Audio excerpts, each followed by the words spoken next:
Hello and welcome to this episode of Success Synergy Show. I have a very important guest with me today. He is Mr. Christopher Annand. I'll speak to you about that surname of yours, Christopher, because it's just an Indian word, but I'll speak to you a little later about that. First of all, let me introduce you to our audience. Christopher is a very important person in the e-learning industry. He is the Director of Operations, Ethics and Compliance at Cargill. And we know Cargill is a huge giant of a company. And he will tell us a lot about the e-learning practices that happen at Cargill. I happen to have an association with Cargill because of some of my coaching clients which were there with me earlier. Uh, I've been into business coaching for close to 10 years now. I'll be completing 10 years in August, actually, this year. And it's been a wonderful journey. I have had some attachment with e-learning in my own way because all of my business coaching has been online. It was a matter of necessity for me, and because of certain personal and professional reasons, I had to go online. And it was a different flavor of e-learning, but I enjoyed it thoroughly. So over to Mr. Christopher Annand for telling us about the opportunities that exist in the e-learning landscape as we are seeing it today. Welcome to the show, Christopher. Thank you so much for having me on your show, and it's a pleasure to be speaking with all of the attendees. Thank you. As stated, e-learning, I think, is an incredibly important space. It's been an important space in the world of industry and business for, I'd say, over a decade, but Yes. really in the last few years, there's been tremendous advancements in how e-learning is conducted. And when we think about even just 6 months ago, businesses, I think a lot of businesses were still having some type of internal debate between, well, what's the most effective type of learning that they can offer employees? Is it the traditional in-person where you bring everybody into a conference room, you have your facilitator, you have that dynamic of questions and answers, which certainly is a valuable way to do learning. It's how most of our primary and secondary education is conducted. Or do you leverage the capability of digital learning or e-learning? Yes. You can reach people at any time where they happen to be and present content in a different way, perhaps an even more dynamic way than a traditional classroom. And then, as all of us know, just within the past few months, we have a pandemic. And that pandemic has forced businesses, large and small, to reconsider how work is done and where work is done. Absolutely. And now, in today's day and age, as we're witnessing it, the idea of pulling large groups of people into a classroom and then having an instructor lead that class is a little more problematic. So the need to create and have a more dynamic and rapid deployment of e-learning is more important than ever in today's age. Absolutely. So I see tremendous opportunities in this space, and not just for your traditional, at this point, traditional e-learning companies that have been, progressing with certain technology or platforms, but for the entrepreneurs and the individuals that have knowledge to share and have mediums that they can use to share that knowledge. I think large companies and small will be looking at a number of different options because ultimately the goal is the same. We need to transfer knowledge from one individual to another or to a group of people. What that knowledge is and its importance level, that isn't going to change, but how we get it to our learners, how quickly we can deploy it, and how we can assess their understanding of that material is going to be critical, especially when we might not see these individuals face to face. Yes, absolutely. Yes. Tell us a little bit about how the world landscape is maturing in terms of e-learning. Yeah, I think there's now a lot greater focus on what does it mean to be an adult learner. Uh, Yeah. when we think about learning in the traditional sense, as I said, we think about the classroom, and we think about our experience when we were children going through, primary education, maybe when we were in university, and having the professors and that type of experience. But adults learn differently, and with adults you have to consider the broad range in ages that we're going to be dealing with adults. We also have to understand that the younger generation that is entering the workforce is far more used to the idea of obtaining information through a device.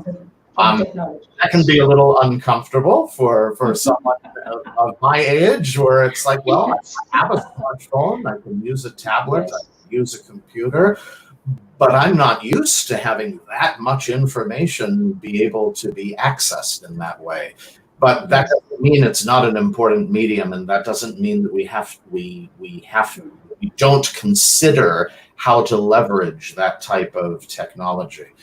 When it comes to adult learning, I think one of the most important distinctions that we have to understand between traditional education and adult e-learning education is that the focus of adult education typically is more on behavior as opposed to simply vocabulary or reading comprehension or kind of memorization or reciting of information that has been dictated to you. And when you design e-learning and you're thinking more about behavior, that's going to play a lot into how information is presented, and then how do you interact with that person to see if they understand the information.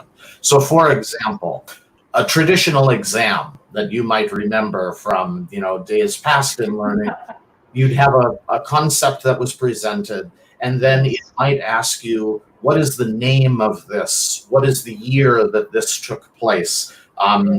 Write down or demonstrate the particular formula. And that's memorization. Well, do I remember that from the lecture? Do I remember that from the material that I read? And that's not to say that that doesn't have a place in digital learning or adult learning. But in compliance, in my world that I spend so much time in, it's more important for me to see how an individual takes that information and applies it to the situation. So let me present another example. Rather than me wanting to ensure that an employee can remember the name of our health and safety policy that might apply to a piece of equipment that they're working with, it is far more important for me to see what behavior will that employee display when a machine breaks down and the policy says you need to lock the machine down, call a certified technician, don't try to solve the problem yourself. Yes. If the person can remember the name of the policy, that's fine, but I'm far more interested in making sure that person doesn't hurt themselves. Implementation, absolutely. The implementation angle of learning. Definitely. Exactly. What you do with that knowledge that you've acquired. Yes, that's very important. So I think for a lot of adult training scenarios, when we think about adult training and e-learning, one of the powers that e-learning has is to be able to present scenario-based learning. So where we present a situation and we ask the learner, what would you do? And we measure that behavior. Being able to do that through a digital environment, showing a scenario, allowing the viewer to take the role of a character and work their way through a situation. Adults tend to learn by repetition and action and participating in a situation rather than just a straight lecture. Not that we can't learn from straight lecture, but the retention of that type of material, we can remember a scenario in our mind because we can remember, oh, well, what did I do in that situation, and then that can be applied to the next situation. Yes. So people who work in digital platforms, if they're thinking of more of the scenario-based learning, certainly in the compliance space, that's going to be important to people like me, because that's what we're looking for in terms of trying to find ways that we can engage our workforce by speaking to them in the language they know of their job, of situations that are familiar to them. So then they can demonstrate that knowledge. And if they make a mistake, or if their behavior suggests they're going down, a wrong path, well, then we can offer more tailored instruction to address that behavior, as opposed to, again, just straight memorization. And there are a lot of tools which are available. In fact, today only, this particular tool that we are using to talk to each other and to stream live, we are going live on many different platforms all together at the same time. And that is very, very exciting for me. For the people who are joining us live, we don't have much audience as of now, because we don't market these shows as of now. But right now, I'm focusing only on creating very valuable content. And later on, perhaps 2 months later, we will start marketing them also. So the fact of the matter is, the technology that we have today in our hands just makes me so excited about. It's not perfect, but it's just so exciting to be able to do these things. 10 years earlier, this was not a possibility. So, Right.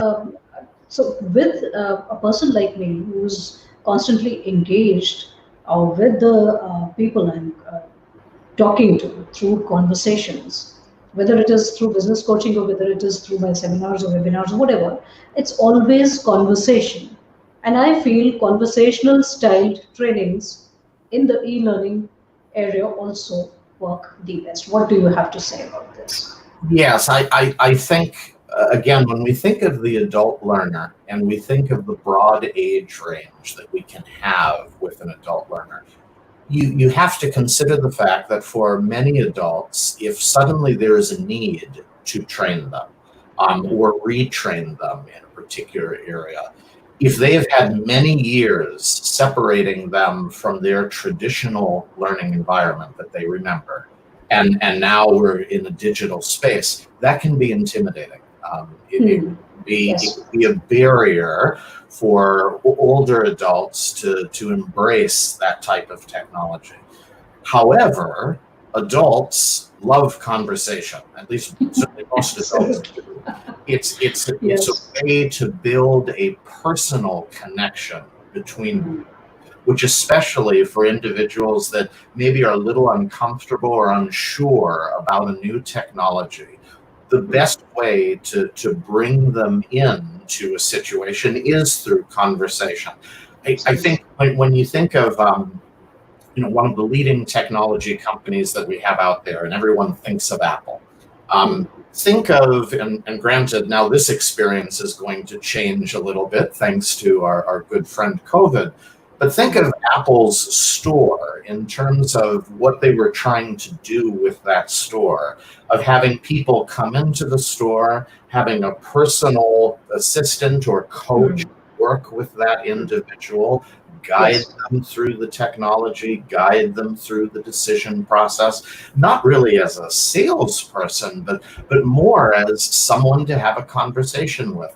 And there's a reason why sometimes if you were waiting in line outside the Apple store, it might be a little frustrating, because it's like, my goodness, these conversations people are having are taking so long.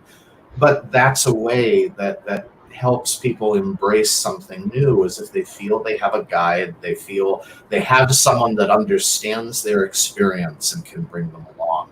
So platforms like this, and when we talk about e-learning, there's so many different types of ways that you can present to e-learning.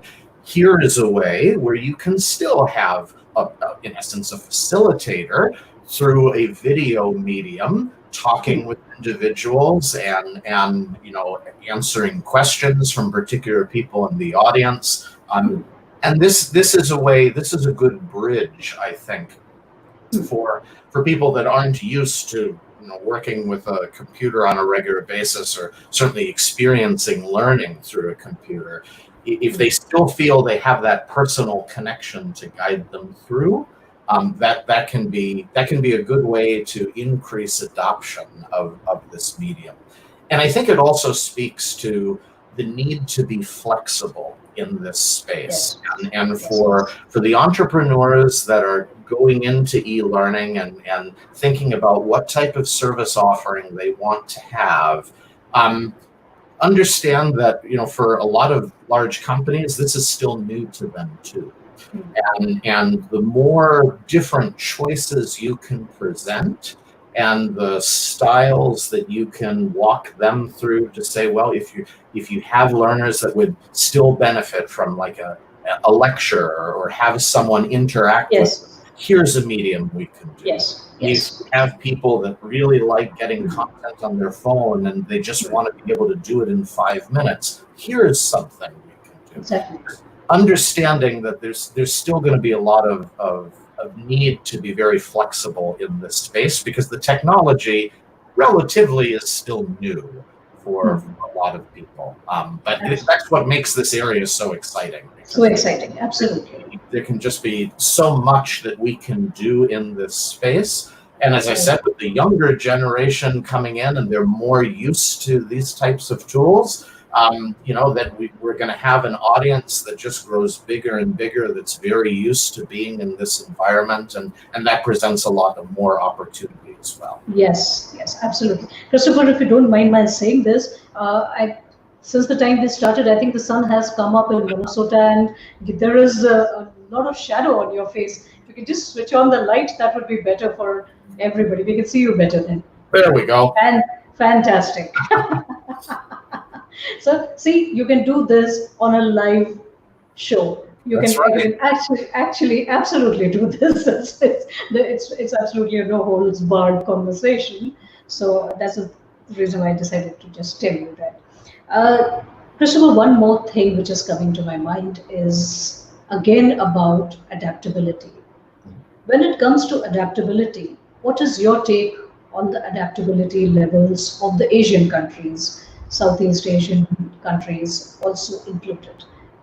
This part of the world works differently than that part of the world when it comes to e-learning and digital adaptability. So although we have adapted the mobile technology quite a lot, but most of it is via the engagement through some entertainment. This is what my personal feeling is. What is your take on this? It's a very interesting dynamic what's taking place across Asia, because as you said, the adoption of mobile devices in Asia is incredible in terms of just the amount of people that have really embraced that technology. And because of that, the technology continues to get stronger and stronger and stronger.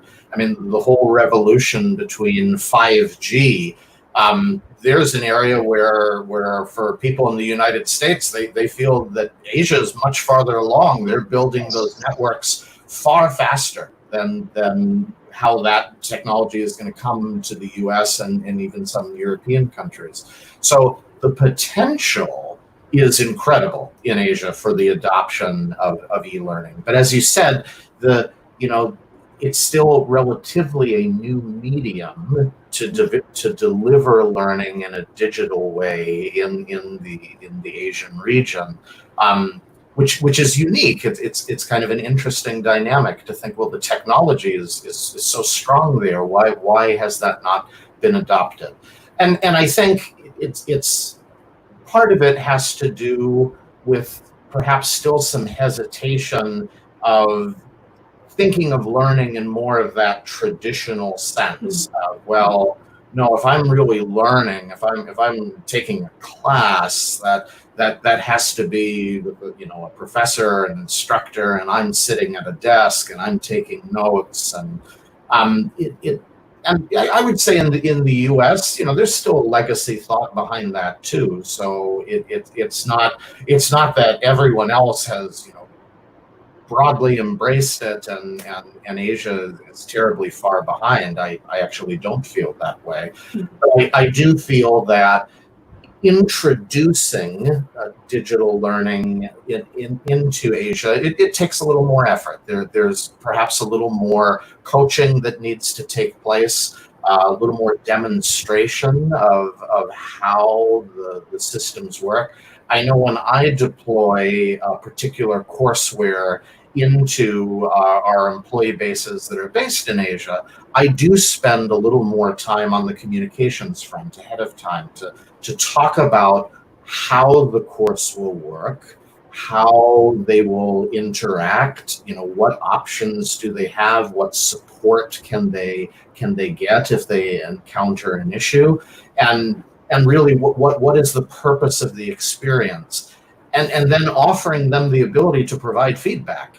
I think, especially in our space, one of the ways that you can really increase adoption is if you empower the users to feel that they can offer suggestions, so that they can offer comments Yes, on what their yes. experience was, because then they feel, well, hey, maybe it will get better. Maybe someone will listen to some of my comments and try to speak to me in a particular way. And not that we can be everything to everybody. I mean, there are economies of scale and trying to have a little more standardization in this space. But I do feel the more that we're able to engage people in the process of the learning being created and then delivered, the more they feel they had a part in it, that they had some say in it, and Right. then they feel more engaged to actually take it. It's not something that happens overnight. I would say I still have areas of the world where I deploy learning where I have to understand it's going to take longer for the amount of people to take the training, and I build that into my communication windows. I build that into the expectations of leadership, and I tell leadership in those areas, you have to reinforce not only that this is important, but that this can be done. It's not Yes, an exactly. insurmountable obstacle. Right. But I still think there's tremendous potential. So even Tremendous. if the Tremendous. adoption hasn't come along as fast as we in the industry might like, the potential is still there. And eventually, I think the adoption will be there too. And then it will be a race to keep up with the demand. Absolutely. Saying, Absolutely. well, I have to get it this way. Where is my Yes. content? So, Yes. yeah. Yes, true, very true. And that brings me to my next question about the major opportunity areas for e-learning designers, the instructional designers. What are the major opportunity areas, and how can they actually tap into those opportunity areas? We have a very large population of adults, young adults who are educated and who are looking for some additional opportunities, some unconventional opportunities. It's not really unconventional, but to a large part of the population, it is something rather new. So, how can they actually take part in it? Okay, just tell us. Yeah, I think the world of being an instructional designer and designing content, that's actually one of the things that I enjoy doing. So while I partner with a number of different vendors to help create the curriculum that I push out to my the employees that I serve, I love participating in that space, because when you think about instructional design and you're thinking about your audience and, well, what situations do I want to present to them? What reactions might they have? How can I blend and make this relevant and engaging? There's so much energy and creative activity that takes place in that space that makes a work day go by really fast. So it's a space that I like to be in when I have the opportunity to do it. For people that are entering this space, or even for people that have been in this space, they're, as I said, with the opportunities of doing traditional instructor-based classroom sessions dwindling, especially right now. Companies are going to be looking for more options of, well, how do I get, what I used to do in one of these more traditional environments, how do I get that out to people? And how can I make sure that they still understand the concepts and they're able to engage with the content? I think for people that are entering this space, probably one of the more important things to do is to try to choose a particular audience that you want to work with.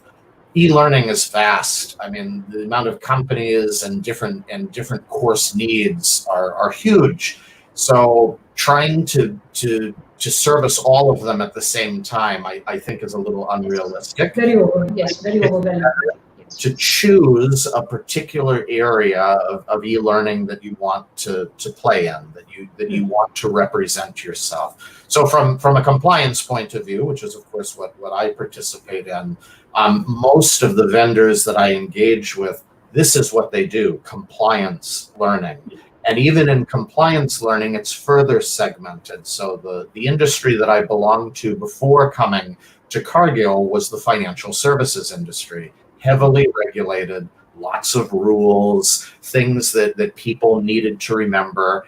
And even in an industry like that, where you'd think, oh, you have to memorize everything, the regulators in that space understood that scenario-based learning was the way to go. So the Securities and Exchange Commission and the Financial Industry and Regulatory Authority, or FINRA, so SEC and FINRA being the two primary regulators of the US stock markets, they understood that training people in that space meant presenting them with a scenario that would be familiar about, well, how do you engage a customer? How do you market an investment product?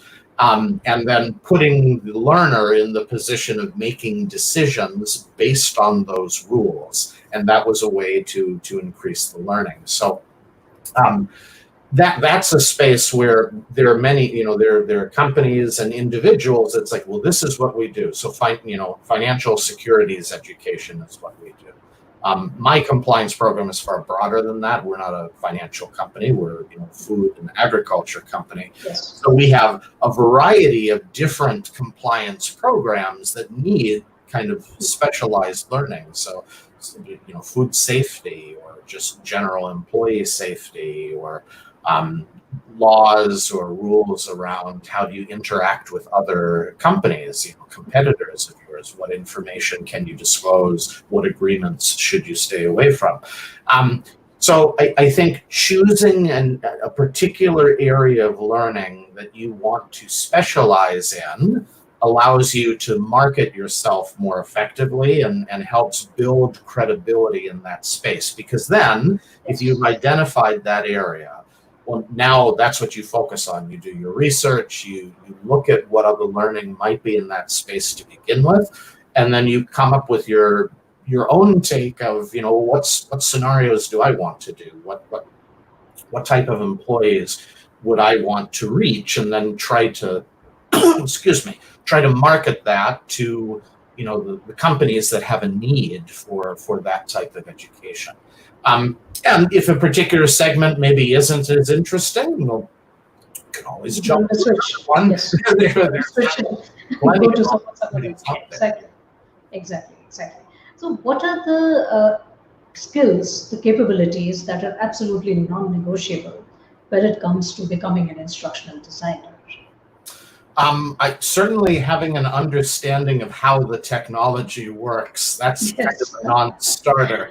If you're not up to speed on streaming platforms, video content, and the browsers that these types of training platforms run on, it's going to be very difficult, because you have to understand the technology. So that's kind of goes without saying. I think the next one, though, that people have to perhaps spend a little more time understanding is adult learning. How do adults learn? What are some of the the common traits of an effective learning program for an adult that you need to infuse into your training. There are two that I deal with all the time. One is repetition. Adults need to hear things more often than just once. They're paying attention. They can be really focused. But depending on how much material you're giving them, if you're only presenting a concept once and then maybe you test them on it and okay, they get it right that time, 15 minutes later, they may have completely forgotten. So for the things that are really important, repetition within a course can be essential. So that's one. Another is attention spans for adults. We blame our toddlers and we blame our young children of, oh, their attention spans are awful. Well, guess what? Adults aren't that much better. We are not at all. Sometimes even worse, actually. I mean, it's like, we're watching training, and especially in a digital environment. Think of when you're on a digital device and maybe you're reading somebody's email that they've sent to you, and all of a sudden you get a notification on Snapchat that, oh, wait, there's a picture for me to look at. It's so easy to be distracted in this medium. So having an understanding of those concepts of how adults learn and what challenges they may face will allow you to tailor your content to an adult learning experience. Because in most cases, that's probably who you're designing for. Now, of course, you can do e-learning for younger students. Schools are having to adapt to this particular situation, and they're desperate to find ways to distribute content to students that's relevant too. So I don't want to suggest that there's no development to be done in that space. There certainly is. But in the broader space of adult learning, having an understanding of a lot of those concepts, I think, is important. So technology, one, adult learning, two. And then I think probably one of the third thing is you need to be flexible and creative in your approach, because adult learning and e-learning in general, in a lot of ways, is marketing. You are marketing a concept and trying to get the person viewing it to adopt it. And you're also marketing your course, trying to get a company or some other individual to purchase it. So having some understanding of how marketing works and how to represent what you are trying to have someone engage with, I think that's an important concept too. Doesn't mean you have to be an expert in the marketing field or have worked in marketing or have a degree in that, but certainly, kind of understanding how to represent creatively and get people to want to see what you've put together, that's going to be a skill too. So I guess those are the three things that I would highlight kind of as perhaps the baseline, that if you have those three, yes, there's a lot of competition out there, but if you have those three, that's at least going to position you that you should be able to get your message across. You should be able to have content that clearly has the adult learner in mind, and you're utilizing the technology as best you can in the space, so that people feel that you have credibility by saying, yes, I can work with this type of technology. Yes, absolutely. In fact, when you were talking about repetition, I was thinking that I have been wanting to create a video on repetition. I had created all the slides and everything as to how and why the mind gets distracted. It's like a lavish kind of a thing which I've created, but I have not put that video up. And that reminds me, I'll put it up and I'll link it to this, so anybody who's watching this can come back and see it later. And this is also getting streamed on YouTube, so if people are interested, they can subscribe to the channel so that later on they can get all the updates there afterwards, and it stays there. So that's a wonderful thing, that they can come back and see the content later on also. And that's something which really gets me excited, that if you're creating a piece of content, it stays there on the platform, wherein you don't have to go and meddle with it again and again. Mm-hmm. Just adding on to it, building upon it. That's very interesting, and that all that technology is available to just about everybody today. Right. You know, that's very exciting, and that brings me to another area of deep interest, and that is about freelance segment of e-learning, wherein a lot of people are creating their online courses and selling them to their target audience and actually generating a passive income stream, which is really strong. And again, it's something which you can build over a period of time and it stays there. So, what do you think? Is it like a recognized area of e-learning, or a lot of big companies don't recognize it? How does it work? Because as I see it as a big segment. So, I agree. I do believe it's a big segment, and also plays in to the situation that we find ourselves in now. The larger, what we can call brick and mortar type companies that are learning developers and have tried to create massive course libraries. There was a time and a place for them, and I'm not saying that time is gone. But I would say that, for a lot of those companies that maybe had all of their designers in a studio, in a building, working on these large projects and churning out content, well, just as everybody else, now we're finding ourselves in, more remote environment.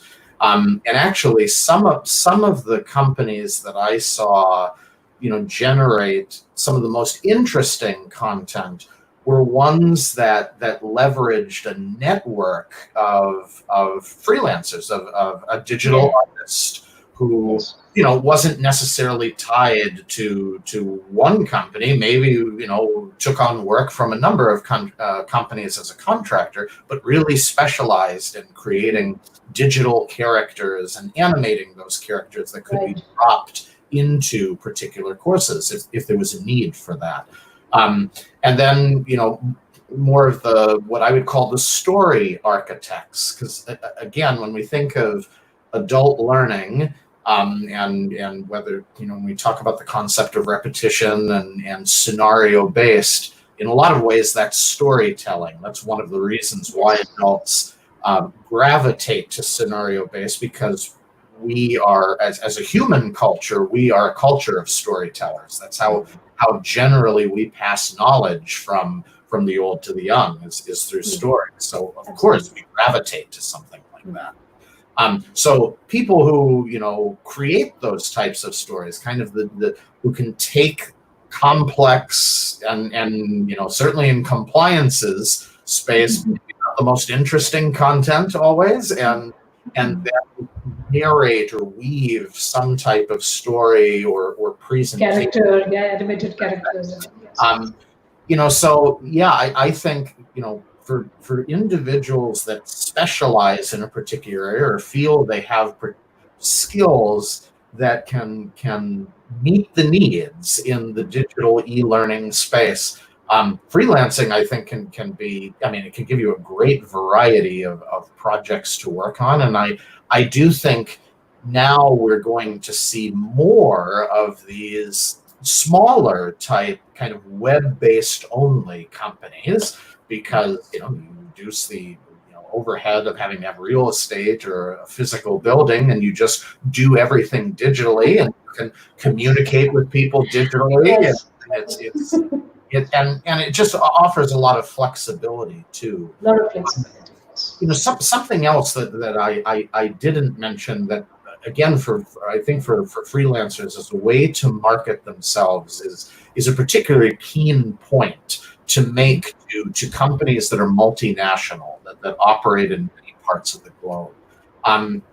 Having individuals in particular geographies that understand those geographies, understand the culture, understand the way people talk to each other, understand how business gets done in those countries, that's invaluable for a multinational, because one of the biggest challenges that large companies face is usually learning is developed in the US at the headquarters, and the learning will have that look and that feel of this is a US company with US employees in a US lifestyle. And that's great for your employees that are in the United States. But for all of the other ones that aren't, they'll look at that and they'll think, okay, well, once again, another example of the company not speaking to me, I guess I don't really belong. And that's an engagement problem. And the moment you lose engagement, especially in learning, you have a serious problem. So individuals who can present themselves as I can help you make sure that whatever you've initially created, I mean, the content and the concepts that you want to teach, those are, those can be universal, but the way they're communicated has to be flexible, has to be different. We need to speak in your employees' language in whatever country they happen to be in so that they understand and they can apply it and it makes more sense to them. So being able to market your, what learning you can create for the area that you are in culturally, I think can be a lot of cross-cultural collaborations can happen, yes, through that can be a big advantage. Major area of opportunity. Definitely. Exactly.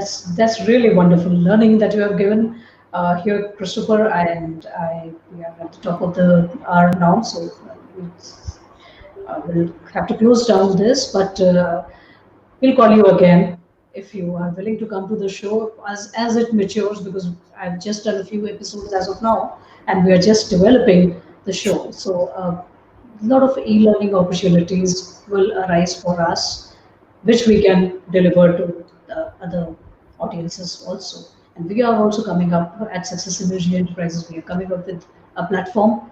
So I have put a link in the description. This platform is for freelance segment of people who want to engage in e-learning as instructors and of course as users also. So I'll put the link in the description, and interested people can go through that and put in their details, and we'll contact them when we are ready with the platform to go and launch their own online courses. Thank you so much, Christopher. I had initially asked about your surname. Yes. Can you just throw a little bit of light on that? It's of course. Which means I've asked about that surname quite a bit. So in my case, the surname comes from a southern area of Scotland, in which there is a particular river called the River Annand, without the D. And there's a very small community of kind of a town that was named Annand that is also by that river. My name is quite old in that in the older days of Scotland, it was quite common for individuals that maybe were not royal blood or did not have necessarily a high standing, to take the name of the geography that they lived in, because that would be a means of representing where they came from. Yes. So in my family's case, going back to ancient history, they adopted the name of that area, and as the generations passed, and certainly when what would have been my great-great-grandfather, when he emigrated from Scotland to the United States, added a D at the end because it seemed to be easier for people to pronounce for whatever reason. But I'm very happy to have that surname, not only because of, yes, of course, the personal history, but I work with a number of employees in India. I have traveled to India on a number of occasions. And I like having a name that is familiar in India, because it's always an easy conversation starter. Absolutely, absolutely. Next time you are here, I would also love to meet you personally. That would be just wonderful. Thank you so much for being here, Christopher. You have added such valuable, great knowledge to the show, and I'm deeply, deeply grateful. Thank you so much. Thank you so much. Absolutely. And if I can offer just one last Oh, yeah, absolutely. advice Please. to your audience, and really it's more a word of appreciation. My parents are both educators. They worked in the field for a number of years. It's something that they hoped that I would do. I did it in a different way than they did. But for those of us that work in the field of education, and e-learning is education, make no mistake, I can think of a few careers that have as noble and an important a purpose as transferring knowledge, telling stories, helping another human being learn something that's important. So for those of you that participate in this space, know that you are appreciated, know that the role you are playing is a vital one to the continuation of our society. And use that knowledge and use your creativity and your spirit to come up with great things that you can share with the rest of us. Because if you're in this space, if you've gravitated here, there's probably a reason for that. You have something to add, you have something to share. And yes, entrepreneurship and breaking into a new business is difficult, always presents challenges. But if you're drawn to this, I wish you the best of success, because this is such an important space to be in, and I think one that's just going to continue to grow. So keep at it, and I look forward to many other conversations that we can have on the topic, because it's a fascinating topic for Yes. those that have lived it. And it's a phenomenal message that you have shared. I think e-learning is just a beautiful space. Education is in itself a beautiful space. And e-learning just adds more value to it, because it reaches us to so many different people. Thank you so much, Christopher, for being here. Thank you for the live audience, and thank you for the people who will be seeing this at a later stage. Thank you so much. Bye-bye. Bye-bye.